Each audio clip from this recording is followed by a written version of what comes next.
హైదరాబాద్లో పలు కేసుల్లో నిందితుడిగా ఉన్న దొంగను మార్చేందుకు రాజేంద్రనగర్ పోలీసులు వినూత్న కార్యక్రమాన్ని చేపట్టారు. మైలార్దేవర్పల్లి చెందిన శ్రీనివాస్తో అత్తాపూర్లో ఛాయ్ దుకాణాన్ని పెట్టించారు. ఇతడు 6 ఏళ్ల నుంచి దాదాపు 40 ప్రాంతాల్లో చోరీ చేశాడు.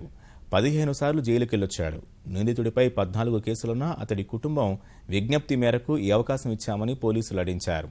ఇతన్ని ఆదర్శంగా తీసుకుని మిగతా దొంగలు కూడా మారేందుకు ప్రయత్నించాలని ఏసీపీ గంగారాం కోరారు.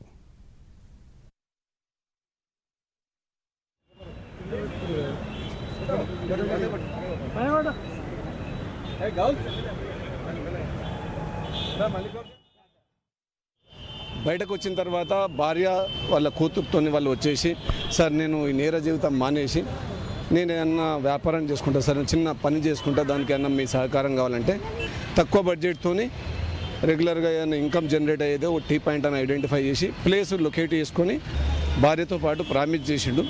ఇతనే కాదు, ఇలాంటి వాళ్ళు ఎవరైనా కానీ అనుకోని పరిస్థితుల్లో నేర జీవితంలో ప్రవేశించి మారడానికి చాలా అవకాశాలు ఉన్నాయి, చాలా మార్గాలు ఉన్నాయి.